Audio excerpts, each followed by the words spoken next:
تعالى كده نرسم الحواجب بشكل مختلف في كذا وش اما نشوف هتفرق معانا ولا لا. طبعا احنا قلنا علامة الزائد في نص الوش بالظبط، الخط اللي بالعرض بنرسم عليه العينين، ادي عين وادي عين وادي نن العين وادي المناخير في النص وادي الودان. نخليه مبتسم، مش هنرسم الحواجب لان احنا هنرسمها بشكل مختلف في كذا سكتش.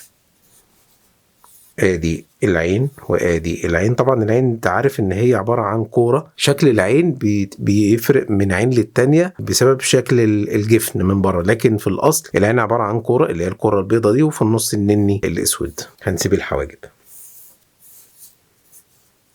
ادي عين وادي عين غمقها كمان، وادي المناخير نخليها بقى صغيرة المرة دي ومبتسم برضو كالعادة، وادي الودان. تعالى نرسم كده الحواجب مختلفة شوية، يعني هنخلي الراجل ده حواجبه مرفوعة عادي،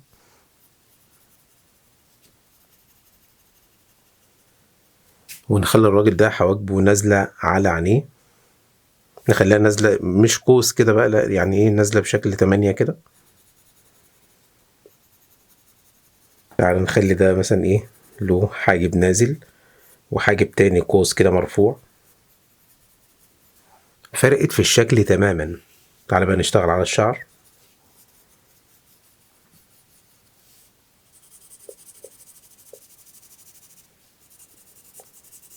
انا عاوزك بقى تجيب ايه، ورقة وقلم، اي قلم، يعني مش عارف الناس مقزمة الموضوع بالنسبة للادوات اللي ترسم بيها وكده، وموقف الدنيا على اساس ان انا لما اجيب ادوات معينة. يا عم اي ورقة واي قلم وابتدي ان انت اشتغل على طول.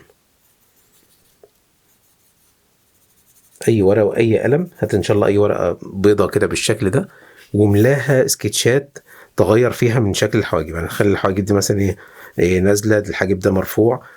حاول تعمل مثلا ايه الحواجب دي هنا مثلا يكونوا الاتنين ايه جايين زي 7، دي 8، نخلي دي 7 7، يعني كأنك بتكتب 7 كده. وممكن تنزل على العين عادي مفيش فيها مشاكل، ادانا احساس الغضب.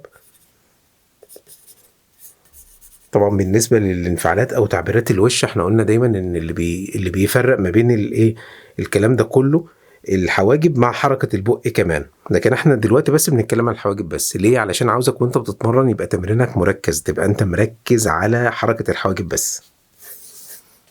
والله فكره هي، بص عجبتك تمام، ما عجبتكش اشتغل انت زي ما انت عاوز، بس المهم ايدك ما توقفش.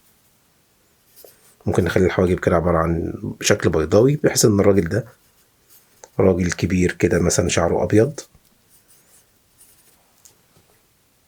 جرب تلعب اللعب ده كله، وشرح ان انت ازاي ترسم وش وازاي ترسم تعبيرات الوش والكلام ده كله هسيبها لك في الديسكريبشن تحت. بس المهم ان انت تبص عليها وما تكسلش، ولازم تشتغل بايدك، ما تكتفيش بانك تتفرج وبس.